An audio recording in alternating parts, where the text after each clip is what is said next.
Hey folks, Michael here from SoundPure. Today I'm going to be briefly demonstrating how to change strings on the fly with locking tuners. I am a pretty heavy-handed player, so there have been a fair amount of times where I've broken a string on stage or in the middle of a song, and the quicker you can fix that, the better, and that makes locking tuners a lifesaver in that regard. To me, when changing strings, one of the most important things is just making sure that everything is taut and running in line. When you have things slipping and getting caught or snagged, then you're going to experience tuning issues and other annoyances that you really don't need when trying to be creative. One of the ways that we can avoid that is the 5-4-3-3-2-1 method. Basically, if you imagine that the tuning pegs are like the face of a clock, and you young people may not know what an analog clock is, but we're going to be doing 12 to 1. So basically that'd be 5, 4, 3, 3, 2, and 1. The basic principle is that the thicker strings don't need as intense of an angle as the thinner strings. Some particular things about how I like to change strings. In playing position, if you kind of tune your guitar and string it up like this, you might have tuning stability issues, or it's going to change when you move it. Again, things like temperature and humidity and stuff will affect that as well. I also like to change my strings in a certain order, maybe for balance, or again, just because I'm particular. I like to do A, B, E, G, and then D, E. So we'll start with A. I like to make sure that my guitar is in tune before going on, just so I know that everything is balanced. But we'll go ahead, make the hole straight. I like to keep it as much under tension as I can.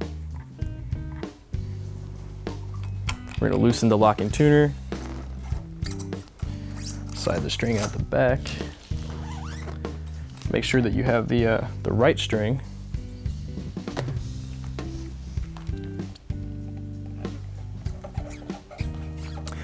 Thread it through the back. And here's something important. You want to make sure that the ball end of the string is taut against the bridge.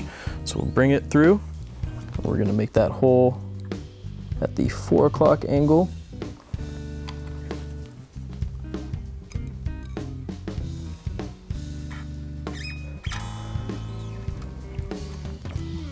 Again, making sure that the ball is flush. Pull it taut. You don't need to have it extremely tight, but just enough. And then you tighten the tuner, not all the way, but just enough that it's holding. And you really want to make sure that the string is running in the bridge groove. And then we're going to bring it up to pitch.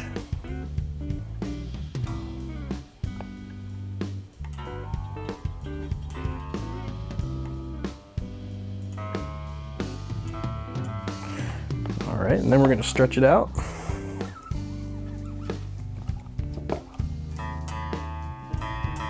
Bring it up to pitch again. We'll do this a couple times.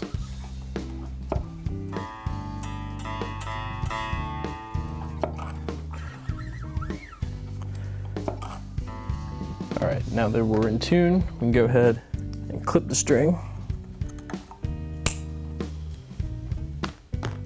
And I like to use a cloth to tighten these tuners because they're all grooved, so you can kind of cut up your fingers a little bit. So again, you don't need to have the locking tuners extremely tight, but it's good to have them pretty secure. So let's go ahead and just get all the rest of these strings taken care of. A couple things you might have noticed while I was doing that is how I'm kind of stretching the strings out as I go, and also constantly depressing the trem arm.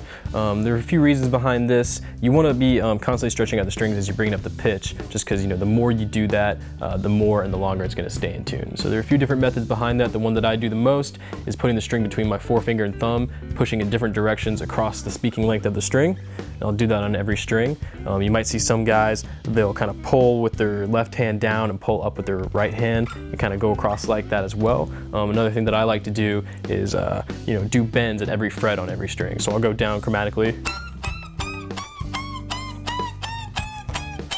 really stretch the string out that way, all the way to the nut, because that kind of simulates what you're going to be doing when you're playing, where you're hitting with one hand and the other kind of forcefully.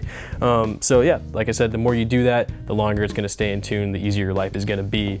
A couple things to remember, of course, like I said earlier, temperature and position and how forcefully you're going to play are going to affect this, as well as the type of strings you're using. The last thing is just after every adjustment I make to the tuning pegs, I like to compress the bar. A few different reasons behind this, and different guys say different things, but basically to me it helps the string kind of remember the position that you want it to stay in. And if you're doing a lot of stuff with your whammy bar, then the more you do that, while you're tuning, the more stable it's going to be. So yeah, if you have any questions, please give us a call and let us know. Be glad to talk about it.